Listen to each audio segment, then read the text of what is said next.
It's time to step behind the scenes and take a closer look at the Owen Sound Attack. This is Bear Tracker Weekly. Here's your host, JC Coots. Well, hello and welcome to episode number 3 of season 2 of the Bear Tracker Weekly podcast. What an exciting weekend for the Owen Sound Attack. It was a busy weekend, a 3-3 weekend for them. Started Friday night in Kitchener. The Attack come up just short with a 4-3 loss to the Rangers at the Auditorium in Kitchener. Then on Saturday afternoon, high expectations against Saginaw, but the Attack again falling short by a score of 7-5. The good news is in both of those games, we saw the no-quit Bears do everything they could to try to tie the game late in the stages. Unfortunately, no points in either of those games for the Attack. But then on Sunday afternoon, into Kent Town come the Windsor Spitfires, a team that hasn't lost yet this season. And we're going for a franchise record 8th win in a row to start the season.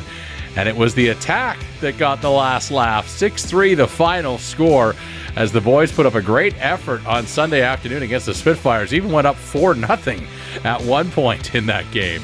We've got a busy episode for you this week.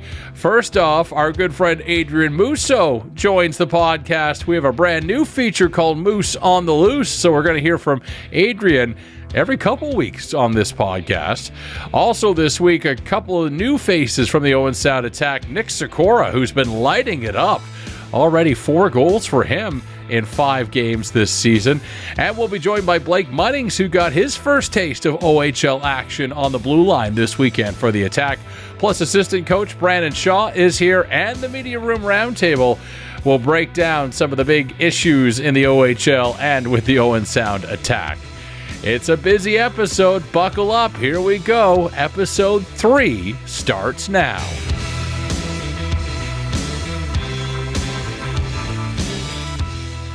Well, someone we miss from our Owen Sound Attack broadcast crew is Adrien Mousseau, but Adrien has very graciously agreed to join us on the podcast every couple of weeks for a new feature that we are calling Moose on the Loose. We had kind of an informal first edition of Moose on the Loose this week, but Adrien has some big ideas for the feature, including potentially talking to Attack players who have moved on from the team and are in other parts of their hockey careers now. So looking forward to hearing from Adrien on a regular basis, but we had a great chat on Friday night, just as the Attack were playing the Kitchener Rangers. He updated us on what he's up to these days, the reason behind the big move, and we had a good chat about the team as well. Here's Adrien Mousseau with Moose on the Loose, the first edition on Bear Tracker Weekly. And we're joined now by a very familiar face from the podcast last season. He was on the Rogers TV crew as the color commentator, along with Mark McKelvey in the booth. And I will say that we do miss him a lot this year because he's a great guy to hang around with, and he always has amazing insight. So super happy that he said, hey, I'd still love to be part of the podcast and still love to do something regular. So ladies and gentlemen, please welcome the incomparable Adrien Mousseau to the podcast. How are you? I'm well. Usually I'm not speechless, but that intro, JC, I don't know. That's top tier right there. For those watching the video version, you will notice Adrien is wearing an Owen Sound Attack. So even though the address has changed and he has moved away, he is his heart is still in Owen Sound, which is awesome to see. First of all, let's just talk about where you went and why you chose to go. Life sometimes comes at you pretty fast, and it came at you fast this summer. A lot of life changes. A lot of life changes, and let's just start with the hat here, JC. So I grew up my primary years just outside of London, and I went to a few Knights games, but was never a Knights fan, and that'll be music to the ears of Attack fans. And then I moved to Windsor. My dad got a job in Windsor, so then. But I never loved the Spits. I don't know what it was. They won 2 Memorial Cups when I was there. Never fell in love with them. And then they won a 3rd when I was working for the team, but still didn't have a huge fandom for them. But then when I moved to Owen Sound 6 years ago, I just fell in love with how the community revolves around the Owen Sound Attack. And it was just so special to be in Owen Sound for those 6 years. Now life came at me fast, and I got an opportunity to change jobs, still be a teacher in my career, but so now I'm teaching a hockey academy at my old high school. I got a 7-8 class where it's a little small group of kids, but we're on the ice twice a week. We're in the gym a couple times a week, 2-3 times a week as well. So it's a hockey focused school program, but something that I love, something that I couldn't say no to when I got the opportunity to move back to family and friends as well. And then in the summertime, I got married as well. So me and my wife made this big change all in the midst of trying to plan a wedding and go to France for our honeymoon. But it was all worthwhile. And so I'll always have the Owen Sound Attack near and dear to my heart. And when I proposed this new segment with you, JC, you were all ears. So I'm happy that you accepted my offer. And I'm happy to be on as much as I can and follow along from afar, see how the Owen Sound Attack are doing. And I know that Greg Cowan mentioned it on the last one. All they had to do was get rid of me to have a winning lineup. And look at that now. Going into tonight's game, we're recording on Friday. They're 4-0. So I love to see that from afar as well. Yeah. They right now they're playing Kitchener as we record this, and they're tied at 1 too. So we'll see what happens while we're talking to you if the game changes at all. But this segment we're going to call Moose on the Loose, since Adrien is on the loose and not around anymore. And there'll be some really cool things that we're going to do with this segment as the weeks go on here. But tonight I figured we might as well talk a little bit about the Attack. Since it is a brand new season and it's been such a great start. I'll float some of the same questions that we talked about during the Media Room Roundtable last week, which we really do miss you at the Media Room Roundtable too. I miss the cookies. Oh man, the Bayshore Media Room cookies were the best at the end of every meal. And you know what happened on the first meal too? What happened a few times last year? They ran out of food, so they had to bring out the chicken fingers. Chicken fingers. And I said right away, I was like, "Oh man, if Adrien were here, he'd think it's Christmas. The first game of the year, and there's chicken fingers out." Wow! New glass, new boards, and chicken fingers on game 1. Attack Media Room is loving it. That's I know. Awesome. The Spitfires have got nothing on them, but I'll ask you to start. Who are some players here now 4 games into the season? Who's kind of surprised you on the Owen Sound Attack roster? I'll admit, the one guy that surprised me, he worked hard for the past 2 seasons, but just couldn't get his balances, found himself on the 3rd, 4th line. It's Jake Crawford. Now, I know he's trained the last couple of years with Carter George over the summer times, and then got that invite to the LA Kings training camp, mini camp in the off season, and then back to training camp when all the big dogs were there, and he performed well. Like, all I kept reading on X was how much Jake Crawford was impressing over drafted players. So that impression parlayed into a hot start to the season, and a couple of the goals that he scored are just absolute rips with great shots posted in top glove. It's really nice to see that he's been able to find that touch that he had in minor midget around the net to score goals. That's why he was drafted so high in his draft year. It wasn't just the size at 6'3". It wasn't just the speed at which he plays and the tenacity that he brings.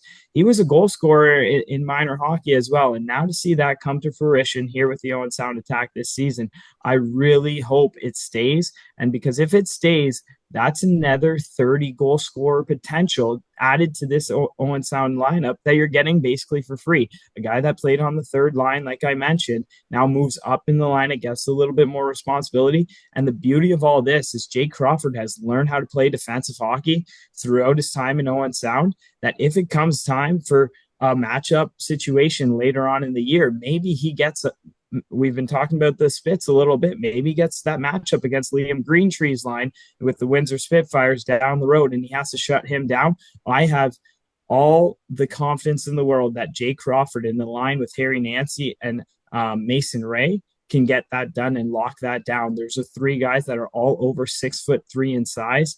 That's a heavy line to play against, and they're all in their 3rd or 4th year in this league. I think it's a masterpiece by the coaching staff just to put those guys together and let them roll. But Jake Crawford, what a start to the year. He's hot right now, and he better stay hot. That would be the best for the Owen Sound Attack. Yeah, he's been a lot of fun to watch, and you just knew that at some point he was going to break out, and it's the perfect time for the Attack. And you know what, as well, like we get to know these kids a little bit more once you're working with the team. We don't see them. We talk a little bit more with their parents, but what a great family the Crawfords are as well. Every time we got out of the booth last season, mom and dad were there to shake our hands, say thanks for everything you do, and Jake would come up the stairs and say the exact same thing. Great family, great kid. I wish all the best for Jake Crawford. Now, there are a lot of new faces on the Owen Sound Attack this year. We knew that there were going to be some new guys coming up, some names that were in the system, in the organization, that were ready to step up into full-time roles. And it seems like we got a lot more new faces than we counted on this season, and there's been a lot of really good surprises so far. Who of the new group has kind of surprised you, Adrien? I think one of the big surprises on the back end, because last season there was a lot of talk about Jet Kawaja coming to the Owen Sound Attack. He was a drafted player, played in the USHL, and he was going to come next season because of the new rules, and he was going to be the power play guy. He was going to be the one distributing the puck out of the Sam Sedley. Since Sam's left, there was no quarterback on the power play last season. It was kind of a mixed bag trying to figure it out. Was it James Petrossi? Was it Lenny Greenberg? Who was going to fill that role?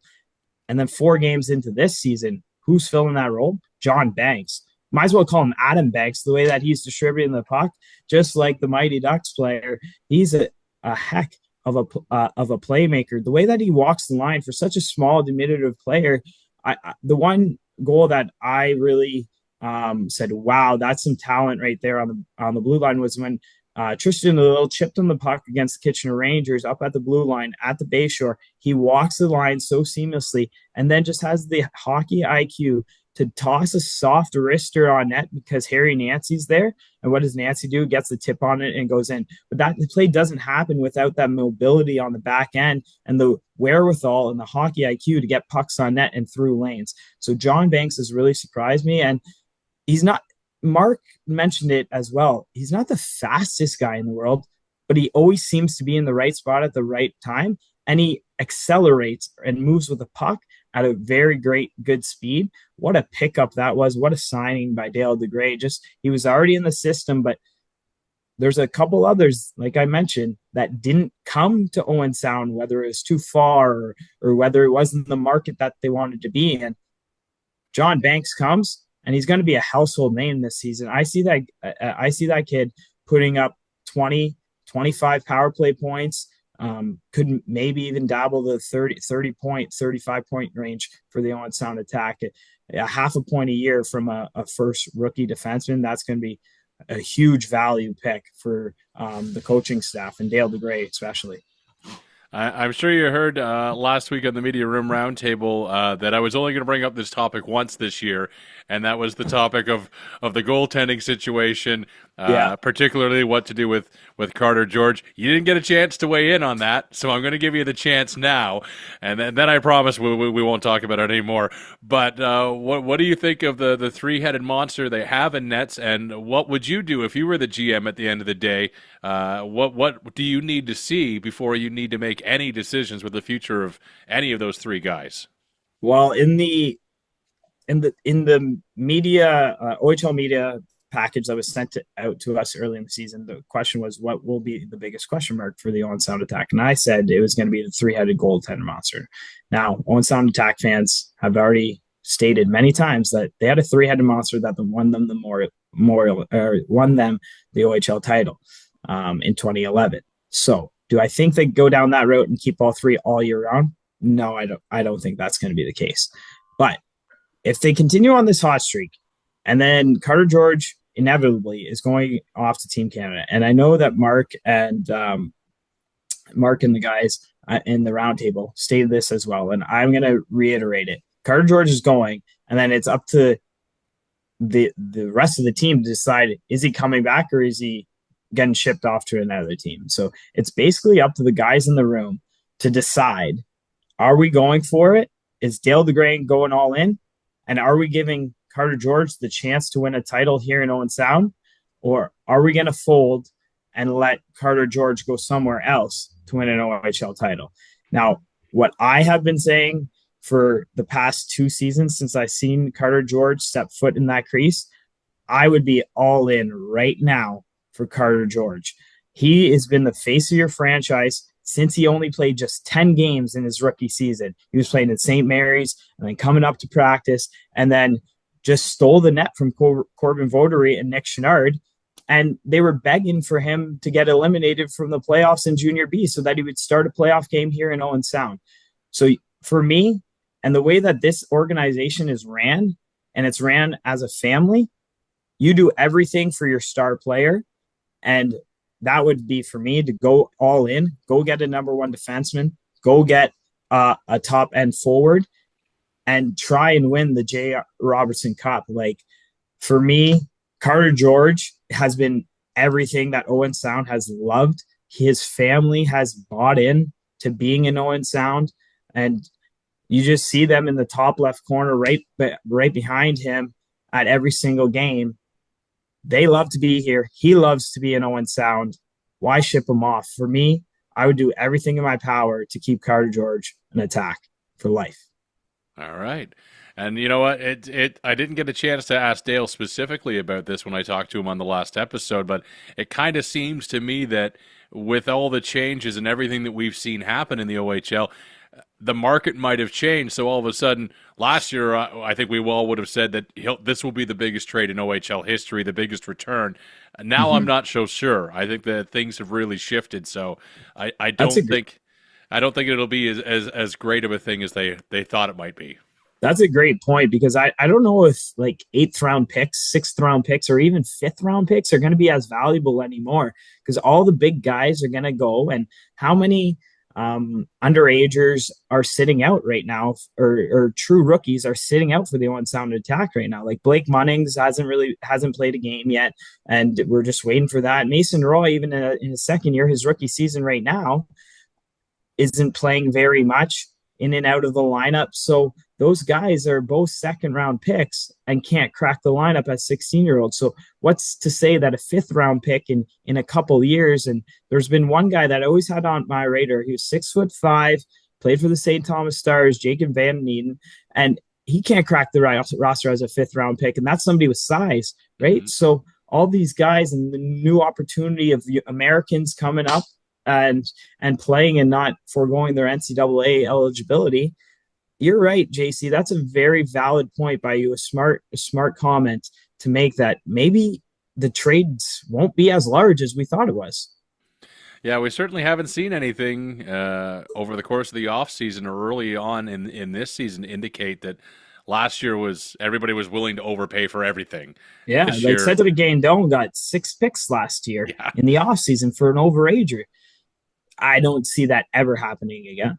Yeah, I think the GMs are a little smarter and also a little more, I don't want to say protective, but I think cautious is the word now, because you just never know. And especially now that if you get a young guy who is going to be great, you don't necessarily have 3 to 4 years to plan around him anymore. You might only have 2 or 3, and then he jumps to a college. And so it's really going to change the dynamics in the OHL and how these GMs think and approach things. Adrien, before we let you go, anything else that you want to talk to for this first informal edition of Moose on the Loose? First of all, I will say I miss the Bayshore. I miss the guys. I miss the media room. It wasn't because I wanted to leave that I left.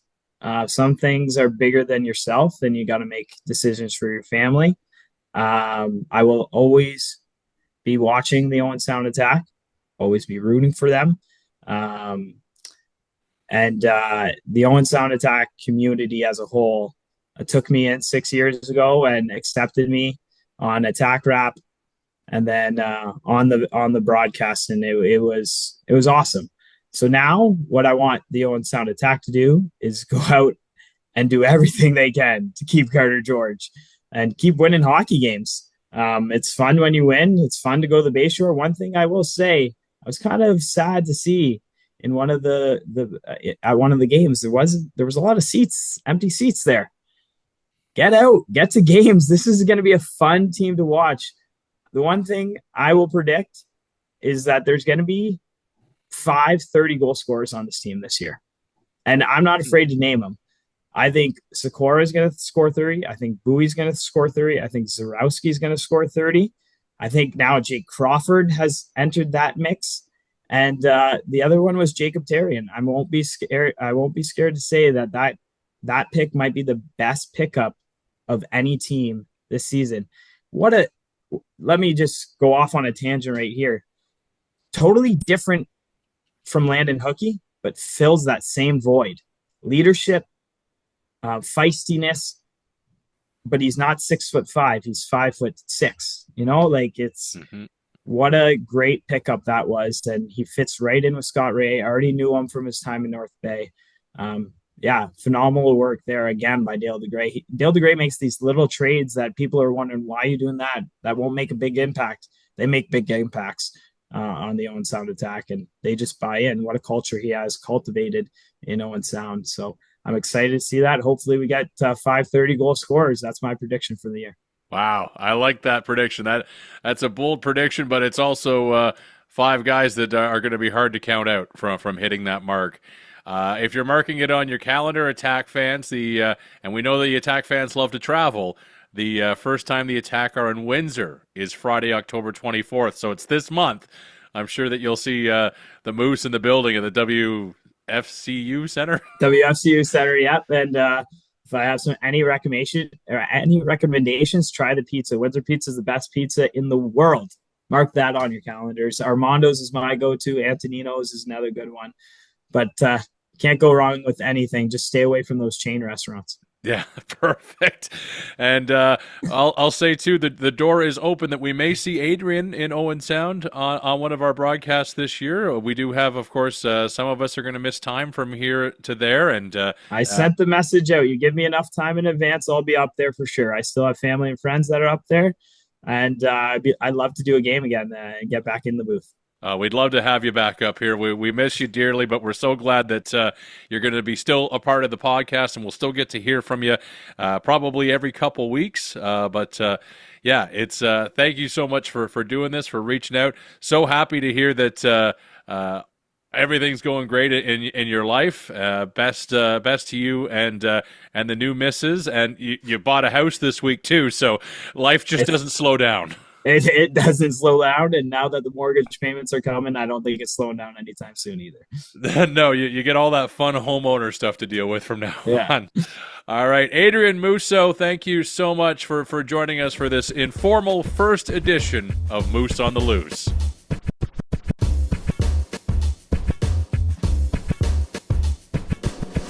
Well, Nick Sykora is off to a great start in his OHL career, already scoring 4 times for the Owen Sound Attack. He is definitely one of the players to watch this season, one of the new additions to the Attack lineup.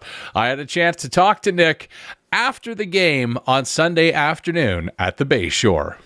All right, with Nick Sykora. Nick, a third-round pick for the Owen Sound Attack this past year and already making a huge impact with the team. How's it felt this first couple of weeks playing in the Ontario Hockey League for you? Yeah, it's definitely different, compared to last year and stuff like that. And so far, my experiences have been great. Can't complain. And I get no bad words. I'm having fun, so that's all it's about. Let's talk about the game today, a 6-3 victory over the Windsor Spitfires, who are looking to make franchise history with an 8th win in a row to start the season. The Attack spoil that. Was that part of the game plan going into it, knowing what Windsor's done this season, what they're trying to do? Was that kind of something that you guys talked about before the game? Yeah, we knew that they're on a win streak, but that didn't affect us at all. We stick to our game, put our heads down, worked, and try to work them as much as we can, and that's what we did, and we got the win out of it. So their winning streak didn't faze us at all, and we just kept working. Obviously, this weekend didn't go perfectly for the Attack. A couple of losses against Kitchener and Saginaw on Saturday, but great comeback efforts in both games for the team. Last year, I know you weren't here, but the the thing that everyone called this team was the no-quit Bears because they always seem to be in a game. They never seem to count themselves out. And we kind of saw that attitude this weekend coming through. I'm sure in Kitchener, especially with that power play with 30 seconds left, you guys must have thought, we're going to see overtime here. Yeah, I mean, like I said, we just keep working, you know, like those 2 games this weekend. Like, obviously it didn't go our way the way we wanted it, but like we said, no quit Bears. So we just put our heads down, keep working. Doesn't matter what we're going through or who's hurt or what situation we're in. We don't quit. So that's our motto, and that's what we're going to stick to. I want to ask you about growing up because you grew up the son of an NHL player. Of course, your dad is Peter Sykora. It looked like that he was mostly done his playing career by the time you were, I think, 6 years old. So it might not have upset the home life too much, but it must have been great to have him around. I'm sure he gives you a lot of pointers and a little bit of coaching. Or is he like that? Does he just kind of let you do your thing as a hockey player and keep it separate? Or is he always there when you need him for advice on how to get better? Yeah, like obviously it's awesome growing up with a dad like that. You know, I have like that benefit of him going through it, like he's been through it, and stuff like that. Like, yeah, so we have a bond, like father-son bond, and also like hockey bond. You know, so those 2 combined just makes us have a great relationship. But like I said, like this is my journey. So like, yes, I love him being there for me. Like he's always going to be there for me. But at the same time, I'm writing my own story instead of continuing his. So. Yeah, like obviously I love my dad and stuff like that. Like he's always been there for me, but this is also my journey of hockey. That's the way I look at it. That's awesome. I'll ask you about your teammates this season. You're one of a lot of new faces on this team. Is it tough to come into a situation like that where you don't know a lot of guys, but at least a lot of guys are also new, so you can kind of almost sort of bond over that fact that there's a lot of change here on this team? Yeah, I mean, since day one I came here, like the guys greeted me in right away and like took me as one of theirs. Like I played here last year, so it wasn't tough for me to like kind of come in, you know, and like not be nervous or scared of like what ifs, you know. So yeah, I mean, right when I got here, guys took me in, like showed me around town, stuff like that. So the bonding like happened really quickly.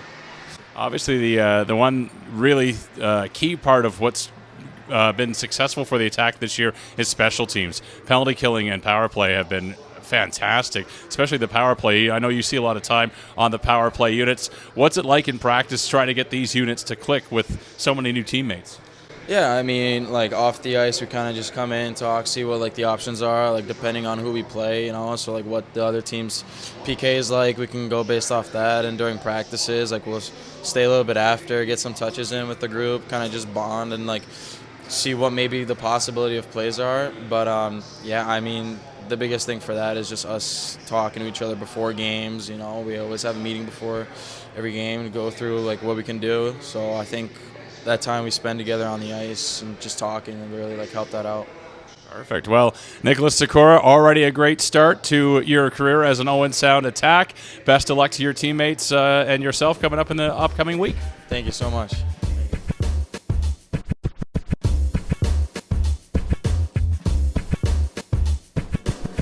Well, with the blue line a little banged up this weekend, missing Elliot Arnett, who was out with an injury, and also David Bedkowski, who was suspended on Sunday afternoon, it meant that a guy like Blake Munnings, who hadn't seen any action yet this season, got a chance to shine for the Owen Sound Attack. He was the Attack's second-round pick this year at the OHL draft, and he finally slotted into the lineup. We talk about that experience, being a member of the Attack. I caught up with Blake after the Attack's 6-3 win over Windsor on Sunday afternoon. And with Blake Munnings now, Blake, you got into your first Ontario Hockey League game here yesterday. If people were watching the warm-up skate, maybe it didn't go super well for you, but don't worry, I don't think there's any video of that, so no worries there. But how did it feel to finally draw into the lineup in front of the home crowd here at the Bayshore? Yeah, it was really cool. Definitely a dream come true. The fans here are electric. It was awesome. And you know what? I'll say this, too. I mean, first game yesterday, second game today. Obviously, some injuries have factored into that, but you drew in the lineup, and it didn't look like you were behind at all. You looked like you've been there all the time, like you belong there.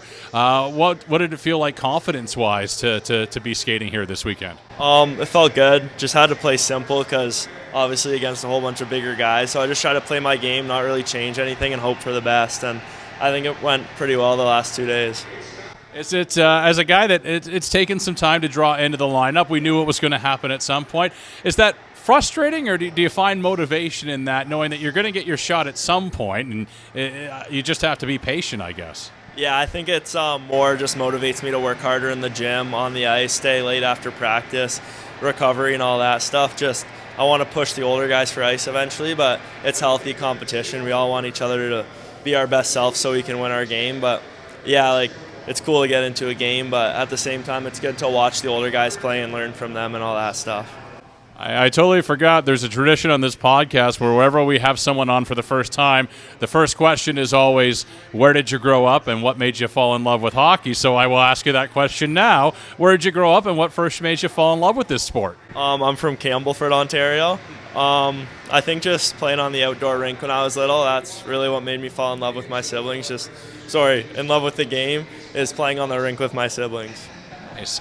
And your team this year, obviously the Attack are off to a great start. One of the big keys has been special teams this year. I know that you haven't necessarily gotten a lot of work on the special teams, but just watching from afar, what's your thoughts on how this team works together when it's planning either to be up a man or down a man? I think just guys knowing their role and sticking to it. Like, everyone here can probably play the power play. Everyone has skill, but it's leaving it to the guys and supporting them on the bench. If we don't score, then so be it. There's always another one that we'll have a chance on. Then same with the penalty kill, just guys doing their jobs, hounding pucks and stuff like that. I know it's pretty great to get the win today. Obviously, this is your first win when you've been playing with the team, but it comes against a Windsor team that was looking to make franchise history today. I'm sure it wasn't the only thing the Attack were trying to do today, but how sweet is it to know that you were part of stopping history from happening? Oh, yeah, it was great. Chris Newberry, the assistant coach on Windsor, coached me a little bit when I was in Quinny, so that felt really good just to beat him. Nice. I'll ask you too about getting to know the guys. Obviously, it's always exciting and maybe a little nerve-wracking when you come to join a new team, especially at a higher level of hockey. How's it been for you, the transition? How has the team welcomed you, and have you made any really good friends already with teammates? Yeah, the guys were super welcoming from day one. It's a funny group we have. Like, everyone loves each other. We're pretty goofy in the room, so it's been really easy just to adapt. And I live with Zurowski and Max Delisle, so I'm always being with those guys. Healthy competition in the house with pool and ping pong. It's been really fun so far, and I'm having a lot of fun. And what do you think of the Bayshore? You mentioned it already that these fans are fun to play in front of. This is one of the rowdiest buildings you're going to see, and unfortunately, the good weather I think has kept a lot of people away. You're going to be in for a real fun winter here, by the way. I'll just let you know that. But so far, what's the impression of the Bayshore and having the new boards and everything here? Is that something you notice as a player, that the ice quality and the boards are at a higher standard here now than they've been in before? Yeah, that's what all the guys said. I haven't played here before, though, but apparently they're a lot better. But yeah, the atmosphere in here is crazy. Everything echoes. I think that's from the low roof, but it's been so fun to play in so far, and I can't wait till it gets packed.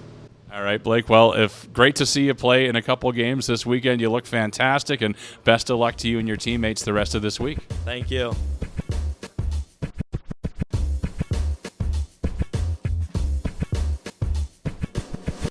Well, one of the things we like to do on the podcast is rotate interviews with the coaching staff. So up for the first time this season is assistant coach Brandon Shaw. He is one of the architects of the Attack penalty kill, which has seen a lot of success this season. I had a chance to talk to Brandon after the Attack's win on Sunday at the Bayshore. All right, with Brandon Shaw now, Attack assistant coach. Brandon, a huge win against Windsor. They were looking for a franchise record 8-0 start. The Attack have spoiled that. Congratulations on the big win. What did you think of the game today from your team's perspective? Yeah, it was really good. We liked our first a lot. We liked our second. And then third, we showed our youth a little bit. But I said on the bench to the guys, like, no better place to be. Like, we have to get the experience somehow, and being in these games is how you do it. And speaking of being in the games, I mean, even though a couple of losses this weekend, Friday night in Kitchener and yesterday against the Saginaw Spirit, Attack, both times you saw that spirit of last year's team, the Never Quit Bears. They were trying to get back in the game yesterday, so close to getting back in the game in Kitchener on Friday night. It's nice to see that spirit back. I'm sure that's a positive for the coaching staff to see that you're never really truly out of a game in this league. Yeah, it's the fabric of our culture. It's the way Plates approaches the gym. It's the way we approach practice. It's what we do every day. So, no, it's good to see the guys never give up, and it's good to see them start on time today to give us a better result. It's a tough league to get behind in, so if we can put the two together, I think we're going to be in good shape. The blue line today, you obviously had to shake things up a little bit, change up some of those defensive pairings with some injuries. Elliot Arnott, of course, left yesterday's game, did not play today. David Bedkowski sidelined by suspension today. So in come Mason Roy and Blake Munnings. Munnings played his first game yesterday, looked pretty good. In fact, I would say that with the revamped pairings today, it didn't look like the defense was too out of place at times. No, they were great. They were great. Both guys are young, but they both have great feet. They do a lot of good things, and it's good for our group. There's internal competition, and they know, like, if they're out and these guys play great, it might be a little tougher to get back in. So it's different than previous years that guys are used to, well, when I'm ready, I'm just back in. If these guys, young guys take their spot, it is what it is. But that internal competition is only going to make us better. Speaking of the injuries up front, Jacob Therrien sat out today, as did Cole Zarowski. Obviously, both pretty skilled players that bring a lot to the game and see top 6 ice time for the Owen Sound Attack. I think we're week to week on Zarowski. Have you heard the latest on Jacob Therrien, when we might see him back? Yeah, it's going to be in time. I don't know if I'd put it day to day or week to week. I wouldn't really put a timeline on it. Z's been skating, so I'd expect him, and then we'll reevaluate after the off days with JT, and Brownie will give us an update, and we'll see from there. Matthew Kaprowski looked a lot better yesterday compared to his first start. Obviously, you guys wanted to get him back in the net and try to get him back into what we know Matthew Kaprowski can be. Obviously, it's been a little bit tough for him. What's the feeling on where he's at mentally right now? Yeah, Corpo, the one thing that everybody should know about him is he's a worker. He was the first guy here today. He's the first guy here most days, and he's going to put the work in to get his game right, and I have no doubt he will. It's always tough. We saw it with Georgie last year. We've seen it with other goalies in the past where they go off to an NHL camp, they get used to that schedule, they also get used to that speed and those shots, and they come back, and it's a little bit different. And obviously we have 3 goalies here, so learning that rotation as well on a young guy, it can take some time, but he's going to put the work in, and he's going to be more than fine. That's something I have no doubt in. And I think a thing that we forget too, a lot of the time, is he's a kid. They're all kids. And if he was a pro and an adult, yeah, I'd maybe ask some more questions, but he's a kid that's working his hardest, and he's just going to get back in time. So you got the kids that are working really hard. Max DeLille continuing to really develop. Still looking for that first goal, but heck of a pass today to set up a Mason Ray goal. What have you thought about his development so far this season? Max has been great. He's one of those players that can fit on any line. We've seen him on our 4th line this season. We've seen him on our 1st line. He does a little bit of everything. He plays with a lot of heart, a lot of passion, and he plays hard. So his hard skill is going to pay off. I wouldn't worry too much about the score sheet for him. He's going to be a hell of a player. I believe that the credit for the power play goes to Regan. I think you get the credit for the penalty kill, if I'm not mistaken. Finally, they got scored on this week, but the penalty kill continues to look really, really good. What's your thoughts on the penalty kill and working with this team? Obviously, a lot of new faces from last year, but getting a lot of good results early. Yeah, for the kill, it goes right into our culture too. Like, being a hard-working group, we're hard on pucks, and we want to be in the good ice, and I can't really take any of the credit. The guys do all the work. I don't put the skates on, but we got a plan, and it's been working so far. We just got to fine-tune it, and hopefully next weekend there's no goals. Carter George today took about 3 good shots at the open net. What's it like on the bench when you see Carter wind up like that? Or do you kind of have your heart stop for a moment because you're not sure what's going to happen? Or are you kind of laughing going, here we go again. He might score another one. Yeah, we've seen it go both ways. We've seen him score a goal in Peterborough, and we've seen him give up a goal in Guelph last year.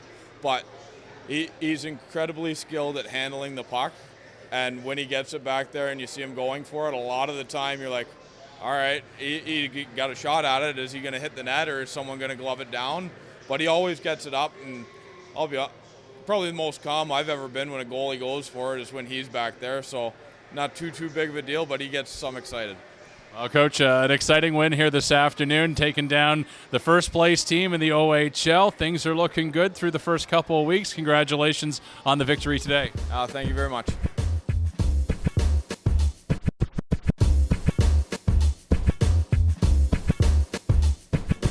Well, we had the whole media crew together on Sunday afternoon at the Bay Shore. Mark McKelvey, Greg Cowan, Matt Hermes, myself, and Spencer Byer. So we sat down for the Media Room Roundtable. Here's the conversation before the Attack's win on Sunday. All right, Media Room Roundtable. Here we are gathered before the Attack to take on the Windsor Spitfires. It's the third game in 3 days for the Owen Sound Attack, and very much in danger of it being the third straight loss for the team that started out 4-0. What have we thought about the games so far this weekend, boys? Well, I think they've been competitive. The trend beyond these last 2 games, which the Attack have been unable to complete comebacks, has been that they don't seem to ever be out of hockey games, but on the flip side of that, they're also playing from behind quite regularly. So I think that's a trend that the coaching staff and the players will want to correct. You want to try to play with the lead as much as possible. It's nice to see, using yesterday's game as an example against Saginaw, under 4 minutes to go, the Spirits score, the Attacker all of a sudden down 3. I think a few people left their seats and might have walked out of the Bay Shore, and then all of a sudden 2 goals in 33 seconds, and it's a 1-goal game. So you like that no-quit spirit from the Attack, and there's certainly a sense that they're never out of a hockey game, but you're going to have a tough time racking up wins when you're not playing with the lead. I thought on Friday night, having other commitments yesterday, I was only in the building on Friday night at the Odd, and I thought Owen Sound didn't play a terrific game, didn't play terrible, but I thought it was an encouraging sign that up against a pretty good Kitchener Rangers team, they were right in it till the end. They had the goalie pulled looking to get the equalizer, and the fact that they were showing no quit, I know that's what a lot of people thought the identity of the team would be, and I think that will stick around. That being said, a 3-3 against the opponents that they had to face this weekend was quickly going to be a tough test, and was quickly going to show maybe exactly where Owen Sound stacks up in the mix of things. But to be in these games, at the end of the day, you're not going to go undefeated all year long, and maybe over-exceeding the expectations a little bit to start. And I think Scott Ray said it to you, that 2 of those games were in extra time. Could have easily been a couple of losses potentially. But that said, I think everyone's just got to like that they're seeing a very competitive hockey team who is not in it until the final horn sounds. Well, not just are they in it, guys, they're also being able to come back against really good hockey teams. Like Kitchener's right now in the CHL top 10. They're playing a Windsor team who So are the Attack. Don't forget that. No, of course, the Attack debuted in it. And it's great that they got some wins against Kitchener, against Barrie, against London. And, now they play against the number 2 team right now in the CHL from the CHL rankings in Windsor. So it's not like they've had a really easy go of it. And with that, being able to come back against these teams is still a really big proponent of, this team is maybe better than we expected they would be. But obviously, as Matt mentioned, you can't be behind in every game. You got to find a way to get a lead and keep a lead, which they haven't been able to do yet. So once they can maybe come over that loop, and if that's be it youthfulness, if that's just finding a way, I'm not tasked to figure out that job, and I don't claim to have it. But I'm hoping that with the coming weeks and this team kind of gelling around each other, that they can find a way to get that lead and keep it. Maybe it's with some easier competition, you could say, or teams that are a little bit below them in the standings, not just iron strengthening iron, which has kind of been the first 2 weeks of their season. One of the themes this week was injuries and illness. Trenton Bennett is ill. He would have probably got the start Friday night, so he's unavailable for the Attack through the weekend games. We've seen now injuries to Elliot Arnott, Cole Zarowski, David Bedkowski's out with a suspension today, so missing a few in the ranks there for the Attack. How significant are these injuries to the team? quite significant. That's all you had to say, Greg? Thank you, Greg. I know. I mean, it's one of the. Your columns go longer than that. I think it's one of the more dynamic parts of junior hockey, because usually in this league your depth is youth, right? So a guy like Blake Munnings gets to step in and show what he can do on the ice with extended minutes. Mason Roy's getting into today's game. Landon Jackman's been in for a while, so I think you'd rather have this problem early in the season than late. Let these guys get some experience, whereas if you didn't have some of these unfortunate injuries, they might be sitting on the bench and giving the coaches headaches. How are we going to get these young guys into play and get some valuable experience? So a guy like Munnings and Jackman, Mason Roy in this game against Windsor today, logging heavy minutes, like that's invaluable in terms of their development, is if you can capitalize it. So unfortunate for the guys that are injured, but next man up mentality, I think every team has to play that way. I think there's been a good showing from the rookies already, though, that they're ready to step in and at least hold their own, which in past years we've seen with some of those rookie crops where they aren't necessarily at that level just yet. They got all kinds of talent, but maybe physically they're not there. I just think the confidence and the stature of some of these players is, to your point, allowing them to come in and at least hold their own. And this is a tough task today, like you said, but if you're the Owen Sound Attack, every team has to go through the injury bug early in the season, after you've just had a 4-0 start. Not necessarily the worst time. Instead, it could have been the other way around. Say you were off to a real slow start, and now you hit that injury bug. So I guess if you're trying to find a glass half full look at it, that's how I would see things. Yeah, it's just kind of the flow of things in the Ontario Hockey League. You're going to deal with injuries, and it just happened to have happened over the course of a few days for the Owen Sound Attack. I don't think we mentioned Jacob Therrien yet, who's also missing his second straight game as we record this today before the Attack take on the Spitfires. But another significant player, right? A veteran player on the team, a assistant captain, and someone who was off to a pretty good start with 4 points and a couple of goals in his first 5 games. So, yeah, they're not insignificant injuries the Attack are dealing with, but a depth of a hockey team is a big part of whether or not a hockey team is able to be competitive. So we'll see. The depth will be tested, and it's opportunity. Scott Ray, when I spoke to him on the post-game show on our broadcast yesterday, he essentially said they really have a next man up mentality, and I take him at face value on that. I think that's the message, and it's just everyone's ready to go. And you mentioned some of the guys that will get more opportunity: Blake Munnings, Mason Roy, Landon Jackman. They're in the lineup, and they will be until the others are ready to play again. We also got to mention Blake Munnings, who was great yesterday. I believe he dressed before the game even started because he dressed at 7D and 11 forwards, and then with David getting ejected early in the second period, and then Elliot Arnott getting hurt as well, they went down to 5D, and he really had to play a lot bigger role than he'd been playing before, as in his first OHL game just yesterday. So, he looked really good to me from my eye view. Obviously, again, in limited shifts, but he looked really good. Obviously, Landon Jackman got a goal in his first OHL game. He's looked pretty good. And then you can kind of go down the list of every other guy who's kind of new to this team, because again, we've talked about it all year. There's a lot of new faces, but that's where, as Mark McKelvey there mentioned, is how important it is these guys kind of fit and plug and play and figure it out quickly, and the guys kind of have. So that's, again, a very positive outlook for this team as the future goes on. If these guys can really fit in quickly and it's not taking them time to really adjust to this level, because again, for a lot of them, this is the highest level they've played at before. So it's really nice to see a lot of these guys really fit in and being able to play exceptionally well at times throughout this year. If we're looking for possible reinforcements to come in, there was a little bit of light shed on that yesterday when Dale DeGray hosted his town hall with the fans here. And Greg, I know you were there at the town hall yesterday, and Dale said that the door is not quite closed on a couple of guys. Yeah, I don't want to blow this up too much, because you did put it on Twitter, so what did you expect? I put everything on Twitter. It's called X, Greg. X, sorry, Elon. So there's 2 guys: Dean Letourneau, first-round pick of the Boston Bruins, also Owen Sound Attack draft pick. I think it was a 9th-round pick in 2022. And Seamus, the Lithuanian Dream, Ignatavicius. Check me on the pronunciation of that. It's going to be a fun one if he gets here. Didn't you use that nickname on the radio too when you were speaking? Did we get to the bottom of whether or not that is just your nickname? No, it is. He started that last year. Okay. It's been going, yeah. No, I picked that up when I viewed this kid as a 13-year-old in Lithuania. Lithuania. Okay. Who's the greatest Lithuanian hockey player of all time? Lithuanian hockey player of all time. I don't think I can name one. I was thinking Kopitar, but he was Slovenia. It's probably already at 17. Yeah. But so Letourneau's at Boston College, NCAA guy. Since the rule change, obviously that window is available for him to. I guess it would have been anyways to come to the CHL, leaving the NCAA. But he's had 3 assists last year in 36 games, and I think DeGray just said, those conversations are ongoing, some terminology like that. And Seamus, he's an interesting one because he's an NHL draft eligible prospect. He's playing Swiss Pro League, the National League in Switzerland. No points in 11 games, 17 years old. He would not be an import because he was born in Memphis. I believe his dad was either a basketball player, a basketball coach. He's now a basketball agent, represents some Europeans like that. And DeGray picked him up on waivers either last season or the summer before, just as a, hope and a prayer, half-court shot. And it might work out.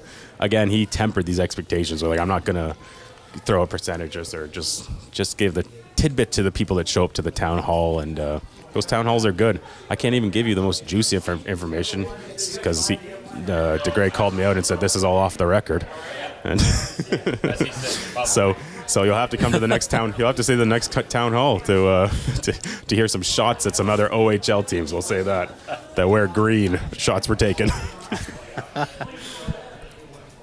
All right. I don't have much to add because I haven't got to Lithuania for a quick viewing, but not yet, eh? Not yet. And for Dean Letourneau, the only thing I would add to that is that's the landscape has changed, right? And if that's a guy who's a first-round pick and the development's not there and he kind of got left behind last year. I think he battled injury, did he not, last year? I think something went on there that kind of limited him a bit, but these schools like the one he's going to, they're not looking just to develop players. They're looking to win. And if all of a sudden he's not really getting that ice time, I could not blame him one bit if he said, hey, what's it look like if I come to Owen Sound? And I would imagine he'd get every opportunity in the world. Well, he's also a big kid, too, right? I think he's was listed 6'7" when he was drafted by Boston out of St. Michael's College. So, he's a really big guy. He adds another element to this team. We've talked about it with all the new guys and some of the, size being added and trying to get more physical and trying to get more gritty. I'm not saying he'll bring that type of element, but he'll definitely bring that kind of size. And, you never can reject a guy who plays 6'7" and plays on the wing. Have we blown it out of proportion, Greg? Okay. Just like you expect. I'm saying it would just be something to consider. Also, if the Attack ever found themselves, you went 4-0. If you go off to a really, really good start, a guy like that might say, geez, that's a place I want to go play. It's just a part of the recruitment. But again, to your point, a lot would have to happen. Well, Dale did say yesterday one of the things he does is he sends copies of the standings. So when the CHL Top 10 came out, he sent that to the agents of the guys. He sends them shots of the stands and the fans going crazy. So Dale is the biggest promoter of Owen Sound when it comes to trying to convince these guys to come As here. He should be. Exactly. As you'd expect. That's the job, right? Yep. Yeah, it is the job. All right, guys, we're going to keep it short this week just because time's ticking, and I know we've all got places to be because we're all broadcasting tonight, except for Cowan, but he's taking photos. You're broadcasting. Oh, yeah, you're right, going Cowan? on the CFOS pregame show today. Cowan's Corner on CFOS. Look forward to it every week. All right, guys, thanks so much for being part of the roundtable this week. Well, there you have it. That is going to wrap up another episode of the Bear Tracker Weekly Podcast. Owen Sound Attack going 1-3 this past week. They will have a fairly light schedule as we head into the Thanksgiving long weekend. Attack will have a home-and-home against the North Bay Battalion. The battalion will be in Owen Sound on Saturday night to take on the Owen Sound Attack. That's a 7 o'clock game. And then the Attack hit the road on Thanksgiving Monday for a 2 p.m. afternoon game against North Bay. If you want to get tickets for the game in Owen Sound Saturday night, you can find them at attackhockey.com. Thank you to all of our guests this week, Nick Sykora, Blake Munnings, Brandon Shaw, Adrien Mousseau, and the entire Media Room Roundtable. Appreciate all of your time. Thanks for joining us, and we look forward to talking to you again next week with episode number 4. Have a great week. We'll see you at the rink. Cheers. The Bear Tracker podcast is produced in association with Blackburn Media from the CKNX studios in Wingham, Ontario. Remember to like, follow, and subscribe at Bear Tracker Pod on social media and wherever you get your podcasts.